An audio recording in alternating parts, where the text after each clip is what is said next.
Bienvenue sur Lumière de Vie, une chaîne qui va t'apporter de la lumière dans ta vie. Aujourd'hui, nous allons parler d'un sujet spirituel que beaucoup négligent, mais qui est d'une importance capitale. Ce que font les sorcières lorsqu'elles ont été exposées. Quand une personne ose mettre en lumière les œuvres des ténèbres, elle déclenche souvent une réaction violente du monde spirituel. Car les sorcières, qu'elles agissent par jalousie, par haine ou sous l'influence d'esprits impurs, ne supportent pas d'être dévoilées. L'exposition de leurs actions, c'est pour elles une défaite, une perte de contrôle, un affront à leur pouvoir. Et quand la lumière révèle ce qu'elle cachait, elle cherche toujours à riposter. Beaucoup de croyants pensent que le simple fait d'avoir exposé une personne mal intentionnée suffit pour être en paix. Mais la réalité spirituelle est tout autre. Lorsque vous mettez à nu les œuvres occultes, vous dérangez un royaume invisible. C'est comme si vous aviez renversé une table dans le camp de l'ennemi. Les esprits, derrière ces personnes, ne restent pas silencieux. Ils se lèvent pour contre-attaquer. C'est pourquoi, après une confrontation spirituelle, certains remarquent soudainement des changements étranges, des rêves troublants, des attaques injustifiées, des tensions avec des proches, ou même des blocages dans leur vie. Ce ne sont pas de simples coïncidences, c'est la manifestation d'une guerre spirituelle qui s'est intensifiée. Mais il ne faut pas avoir peur, car celui qui vit dans la lumière est protégé par la lumière. Jésus-Christ a déjà triomphé des puissances des ténèbres. Cependant, la victoire ne signifie pas l'absence de combat. Elle signifie que, même dans la bataille, tu n'es pas seul. Dans cette vidéo, nous allons découvrir 7 choses précises que font les sorcières quand vous les avez exposées.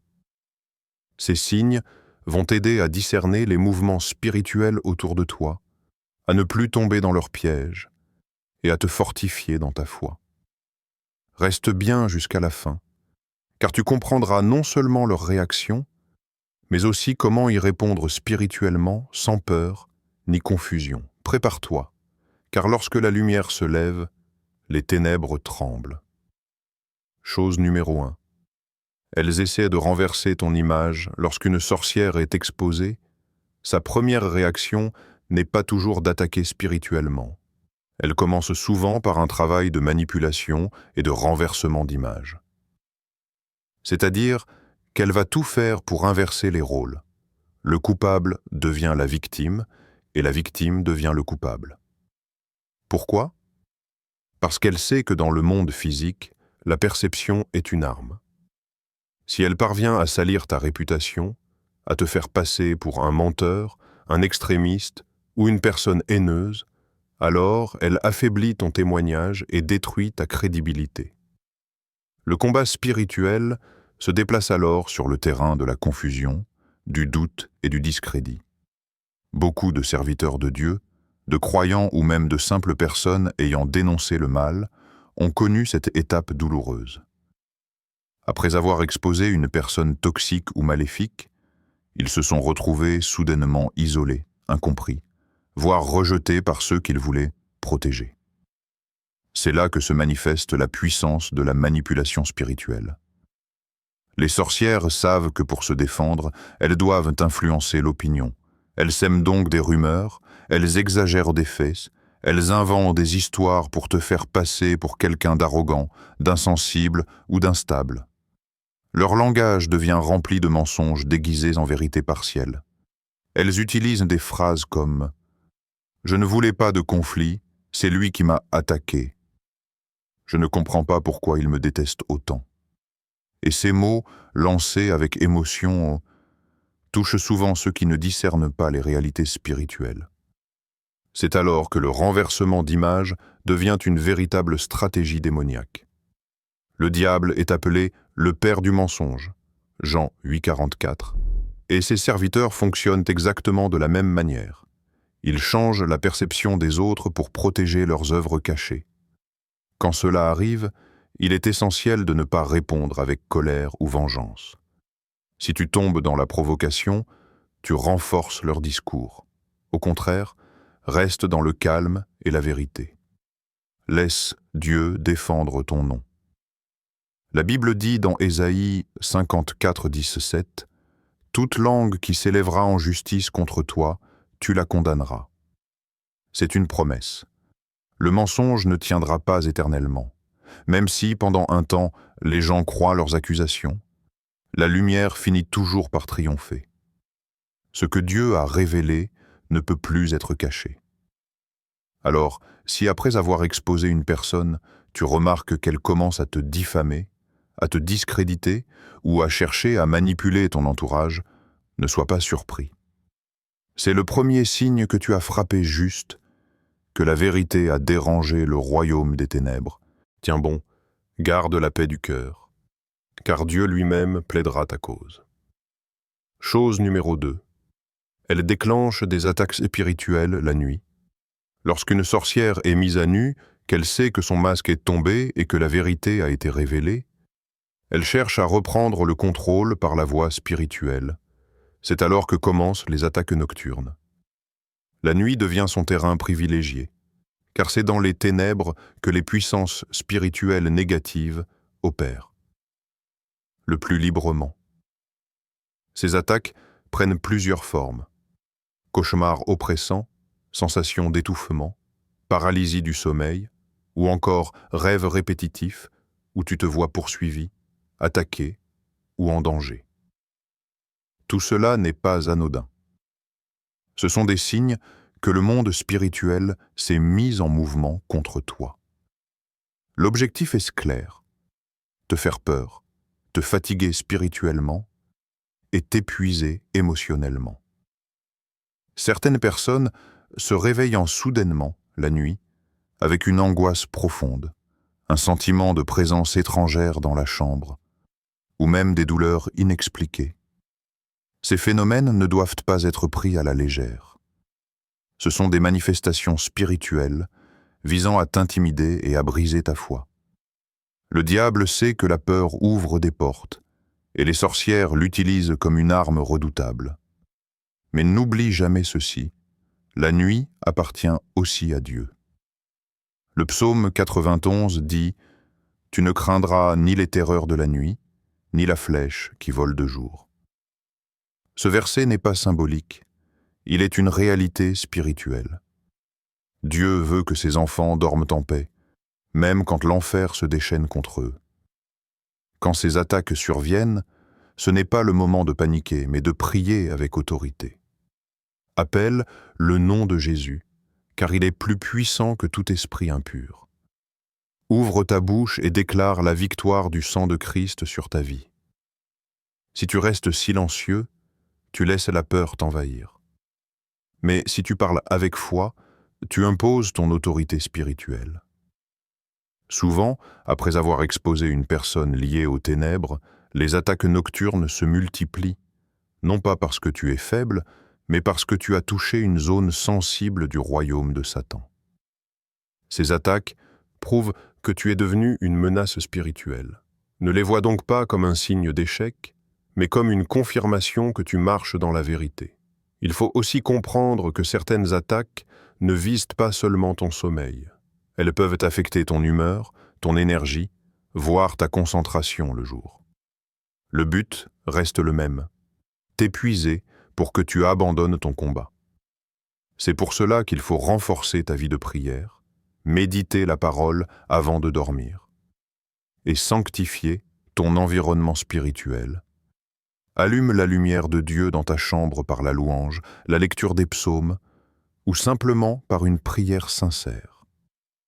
Car là où la lumière brille, les ténèbres fuient. Alors, si depuis que tu as exposé quelqu'un, tes nuits sont devenues étranges ou agitées, comprends que tu es au cœur d'une bataille invisible. Mais souviens-toi, celui qui veille sur toi ne dort ni ne sommeille. Les ténèbres peuvent t'attaquer, mais elles ne pourront jamais te vaincre, tant que tu restes caché sous la couverture du sang de Jésus-Christ. Chose numéro 3. Elle tente de te séduire spirituellement ou émotionnellement. Quand la confrontation directe échoue et que les attaques spirituelles ne produisent pas l'effet espéré, les sorcières se changent de stratégie. Elles passent alors à une méthode beaucoup plus subtile mais redoutable, la séduction spirituelle et émotionnelle. Leur but est de te faire baisser ta garde, de t'amener à rouvrir la porte que Dieu t'avait demandé de fermer. Elles savent que la meilleure façon d'affaiblir un croyant, ce n'est pas toujours par la peur, mais par l'attachement émotionnel. C'est pourquoi, après avoir été exposées, certaines adoptent un comportement doux, repentant ou fragile. Elles cherchent à te faire croire qu'elles ont changé, qu'elles ont trouvé la lumière, ou qu'elles veulent simplement la paix. Mais derrière ces apparences de bonté, se cache souvent une intention diabolique. Reprendre contact avec ta vie spirituelle pour la déstabiliser à nouveau. La séduction peut aussi prendre une forme spirituelle. Elles peuvent t'envoyer des messages, des rêves ou des sensations qui semblent venir de Dieu. Par exemple, tu peux rêver d'une réconciliation, d'un pardon, ou même entendre des pensées du type « Va lui parler, tout est réglé ». Mais si cette voix ne produit pas la paix de Dieu en toi, si elle crée le trouble ou la confusion, alors sache que ce n'est pas le Saint-Esprit. Le diable sait aussi parler le langage de la paix pour te tromper. C'est la ruse la plus dangereuse, car elle agit par les émotions. Si tu pardonnes sans discernement, tu risques de réintroduire dans ta vie ce que Dieu avait chassé. Et une fois réinstallées, ces influences spirituelles peuvent devenir encore plus fortes qu'avant. La Bible dit dans Matthieu 12, 43 à 45 que lorsque l'esprit impur est chassé et qu'il trouve la maison vide, il revient avec 7 esprits plus mauvais que lui. Voilà pourquoi il faut se garder d'ouvrir la porte trop tôt. Les sorcières jouent souvent sur la culpabilité. Elles te font croire que tu es trop dur, que tu manques d'amour, que tu n'as pas vraiment pardonné. Mais pardonner ne veut pas dire redevenir vulnérable. Le pardon libère ton cœur, mais le discernement protège ta vie. Ne te laisse donc pas séduire par des apparences de lumière. Les ténèbres savent se déguiser en anges de lumière, comme le dit 2 Corinthiens 11, 14. Sois attentif à ce que tu ressens profondément dans ton esprit. La paix véritable ne manipule pas, elle ne presse pas, elle ne te pousse pas à rouvrir une blessure. Alors, si la personne que tu as exposée revient soudainement vers toi avec des excuses douteuses, des gestes d'affection ou un discours spirituel pour t'amadouer, ne sois pas naïf. C'est peut-être une opération de récupération émotionnelle. Reste ferme, aimant, mais distant. Garde ton cœur pur, mais ferme la porte à l'influence démoniaque. Car la véritable réconciliation ne vient pas de la chair, mais de l'Esprit de Dieu. Et si cette réconciliation n'a pas été inspirée par lui, alors elle n'est qu'un piège maquillé en paix. La séduction spirituelle est l'une des armes les plus raffinées du royaume des ténèbres. Elle ne fait pas de bruit, mais elle détruit en silence. C'est pourquoi Dieu te dit aujourd'hui, reste vigilant, même quand tout semble calme. Car parfois, l'ennemi ne t'attaque pas de front. Il te sourit. Chose numéro 4, elles essaient d'atteindre ton entourage. Quand les sorcières réalisent qu'elles ne peuvent plus t'atteindre directement, elles cherchent un autre, au chemin. Elles s'en prennent à ton entourage. C'est une stratégie ancienne et diabolique. Le but est simple. Te toucher à travers ceux que tu aimes. Si elles ne peuvent plus pénétrer ton esprit ou troubler ta paix, elles viseront ceux qui te sont proches, ta famille, tes amis, ton conjoint, tes enfants ou même tes collaborateurs. Elles savent que la douleur causée par une attaque contre un proche est souvent plus déstabilisante qu'une attaque personnelle. Tu peux supporter un combat contre toi, mais voir souffrir ceux que tu aimes crée une forme de déséquilibre émotionnel et spirituel. Et c'est exactement ce que les forces des ténèbres recherchent, t'épuiser en t'inquiétant pour les autres. Souvent, cela commence par des tensions soudaines dans ton foyer, des disputes sans raison, des malentendus entre amis ou des comportements étranges venant de personnes autrefois paisibles. Dans certains cas, des membres de ta famille commencent à s'opposer à toi, à douter de toi ou à critiquer ta foi. Ces changements ne sont pas toujours naturels. Ils peuvent être le signe que des influences spirituelles sont à l'œuvre autour de toi. Les sorcières cherchent à créer des divisions parce qu'elles savent qu'un royaume divisé contre lui-même ne peut subsister. Matthieu 12, 25. Leur objectif est de briser l'unité, car là où l'unité existe, la puissance de Dieu se manifeste. C'est pourquoi, quand tu remarques des tensions inhabituelles autour de toi après avoir exposé le mal, ne te précipite pas pour accuser les personnes. Adresse-toi d'abord à l'esprit derrière la situation. Elles peuvent aussi s'attaquer à ton entourage par des attaques spirituelles directes, maladies soudaines, fatigue inexplicable, perte de motivation ou découragement spirituel. Elles savent que si ton entourage s'affaiblit, ton soutien moral diminue. Et quand tu te sens seul, fatigué ou incompris, elles espèrent que tu abandonneras ton combat. Mais la parole de Dieu est claire. Crois au Seigneur Jésus et tu seras sauvé, toi et ta famille. Acte 16, 31. Cela signifie que la protection de Dieu ne s'arrête pas à toi. Elle s'étend aussi à ceux qui t'entourent. Si l'ennemi tente de s'approcher de tes proches, mets-les sous la couverture spirituelle de la prière. Prie pour eux chaque jour. Couvre-les du sang de Jésus. Déclare que toute flèche envoyée contre ton entourage retourne à l'expéditeur. Car la lumière que tu portes n'est pas une lumière égoïste. Elle éclaire tout ce qui est autour de toi. Et surtout, ne cède pas à la peur. Le but de ces attaques est de t'inquiéter, de te distraire et de détourner ton regard de ta mission. Reste centré sur Dieu. Laisse-le combattre pour toi.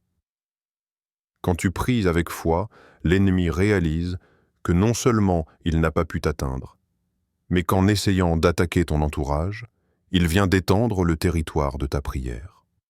Ainsi, ce qui devait être une malédiction devient une bénédiction, car plus tu intercèdes pour les tiens, plus ton environnement devient spirituellement fortifié. Alors, si tu remarques que ceux autour de toi sont soudainement affectés après une exposition spirituelle, ne panique pas. C'est simplement le signe que la lumière a commencé à se propager, et les ténèbres, incapables de l'arrêter, essaient de frapper là où ton cœur est le plus sensible. Mais souviens-toi, celui qui garde Israël ne sommeille ni ne dort. Tant que tu demeures dans la prière, aucun plan des ténèbres ne prospérera contre ta maison. Chose numéro 5. Elles font semblant de se repentir. Quand tout semble perdu pour elles, quand leurs attaques échouent et que leurs manipulations n'ont plus d'effet, les sorcières dégainent une autre arme, la fausse repentance. C'est une ruse spirituelle très ancienne, utilisée pour désarmer la vigilance des enfants de Dieu. Elles savent que la compassion et le pardon sont des valeurs essentielles pour un croyant. Elles en profitent donc pour imiter la repentance, non pas pour se libérer, mais pour regagner ta confiance. Leur but n'est pas de changer, mais de s'approcher à nouveau de toi, de ton environnement ou de ta mission, afin de continuer leur œuvre destructrice, mais sous une apparence de lumière. Elles pleurent, elles s'excusent, elles citent même des versets bibliques pour paraître sincères. Parfois, elles iront jusqu'à assister à des cultes ou parler de Jésus avec zèle, juste pour te convaincre de leur transformation. Mais derrière ces gestes, il n'y a ni conviction, ni vérité. C'est une repentance d'apparence, sans transformation intérieure. La Bible nous parle d'un homme qui a fait cela, Simon le magicien, dans Acte 8. Il avait vu la puissance de Dieu à travers les apôtres, et il avait même cru et s'était fait baptiser. Mais quand il a essayé d'acheter le don du Saint-Esprit avec de l'argent, Pierre lui a répondu, « Ton argent périsse avec toi, car tu as cru que le don de Dieu pouvait s'acquérir à prix d'argent. » Simon voulait la puissance, pas la purification. Son cœur n'avait jamais changé. C'est exactement ainsi que fonctionnent les sorcières après avoir été exposées. Elles savent que la culpabilité et la compassion peuvent attendrir ton cœur. Elles te diront « Je me rends compte que j'ai eu tort. Dieu m'a touché. Je veux tout recommencer. » Mais leur repentance ne vise pas Dieu. Elle vise ton pardon, pour rouvrir la porte qu'elles ont perdue. Il est donc crucial de discerner le fruit du véritable repentir. La vraie repentance ne se manifeste pas par des mots, mais par un changement durable.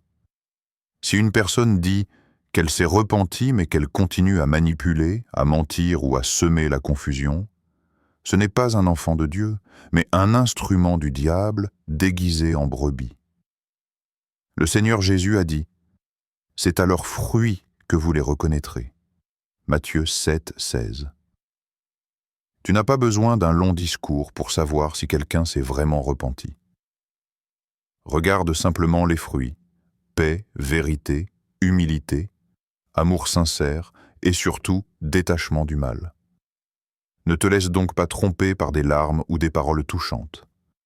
Le diable pleure aussi quand il échoue, mais ses larmes ne sont jamais saintes. Garde ton cœur dans la paix, mais reste ferme. Le pardon, oui. La naïveté, non. Si la repentance est vraie, Dieu te le fera sentir dans ton esprit. Il y aura une paix profonde, sans confusion. Mais si tu ressens un malaise intérieur, une tension invisible ou une hésitation, alors c'est le Saint-Esprit qui te prévient. Ne rouvre pas la porte. Les fausses repentances sont souvent le dernier piège avant la délivrance totale. Si tu restes vigilant à ce stade, tu briseras complètement leur influence. C'est pourquoi l'ennemi redoute le croyant qui pardonne, mais qui discerne par l'esprit. Alors, garde ton cœur pur, mais tes yeux ouverts. Pardonne, mais prie, aime, mais reste sur tes gardes. Car toutes les larmes ne viennent pas du Saint-Esprit. Certaines viennent du serpent qui a compris qu'il ne peut plus mordre. Alors, il pleure, chose numéro 6. Elle s'attaque à tes projets et à ton ministère. Quand les sorcières n'arrivent plus à t'atteindre directement, elles changent de stratégie. Elles savent que ton âme leur échappe, alors elles vont viser ce que tu fais, ce que tu construis, ce que Dieu t'a confié. Leur nouvel objectif devient de détruire tes projets, tes relations et ton ministère. Elles savent que tu es désormais protégé spirituellement, que leurs incantations ne peuvent plus t'affaiblir. Alors elles s'en prennent à ton environnement. Elles sèment des obstacles invisibles sur ton chemin. Des retards, des confusions, des divisions dans ton entourage, ou encore des fermetures de portes inattendues. Tout cela pour te décourager et te pousser à abandonner. Ces attaques ne sont pas toujours spectaculaires. Parfois, elles se manifestent sous forme de barrages invisibles. Tu pries, tu travailles, tu fais tout correctement, mais rien ne semble avancer. C'est une guerre spirituelle subtile, dirigée contre ta destinée.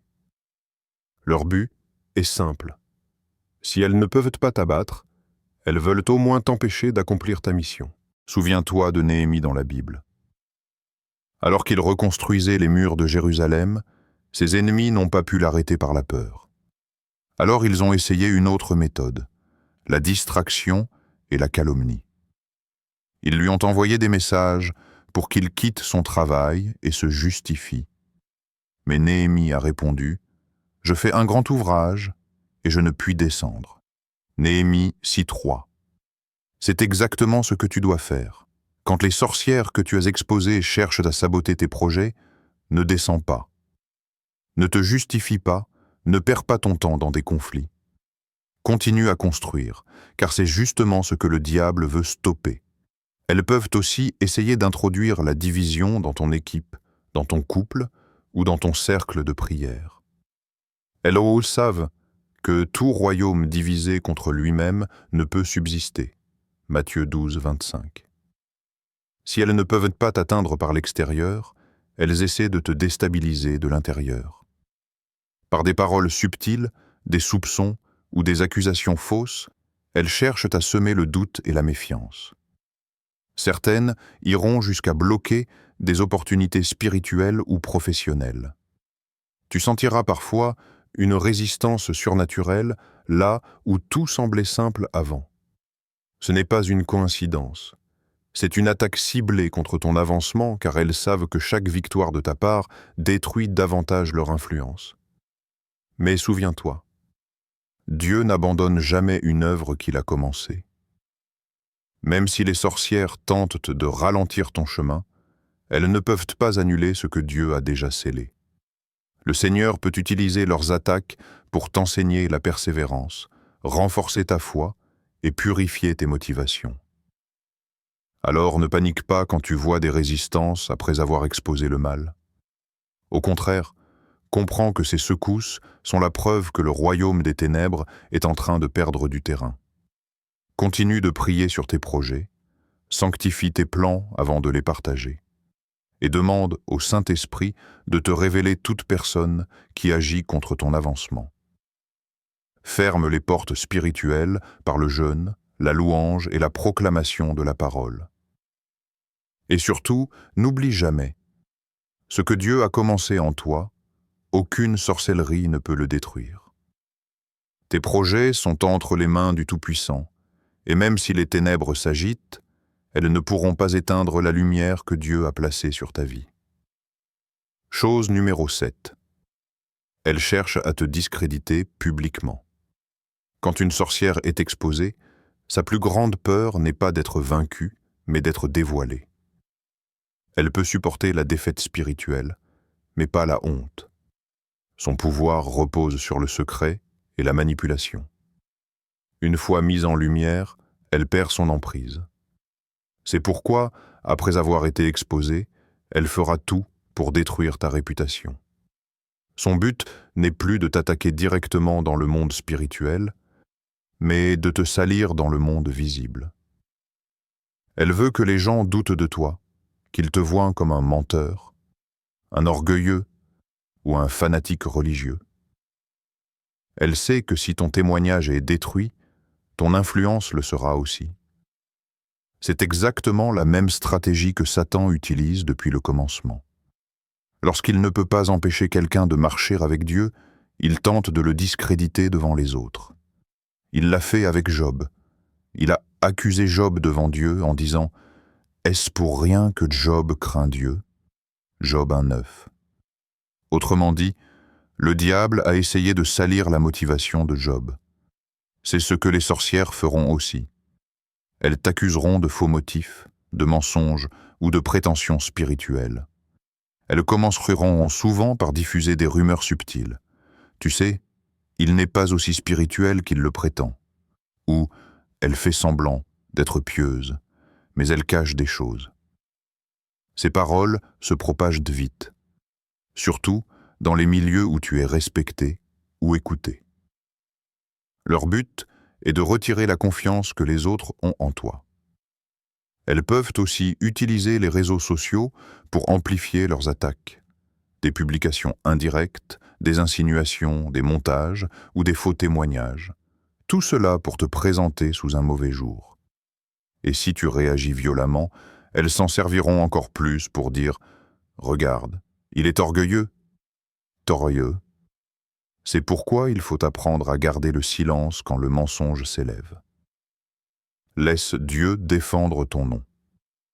Car si tu entres dans leur jeu, tu t'épuiseras. Le Seigneur dit « L'Éternel combattra pour vous, et vous, gardez le silence. » Exode 14, 14. Ne cherche pas à te justifier devant les hommes. Le temps finit toujours par révéler la vérité.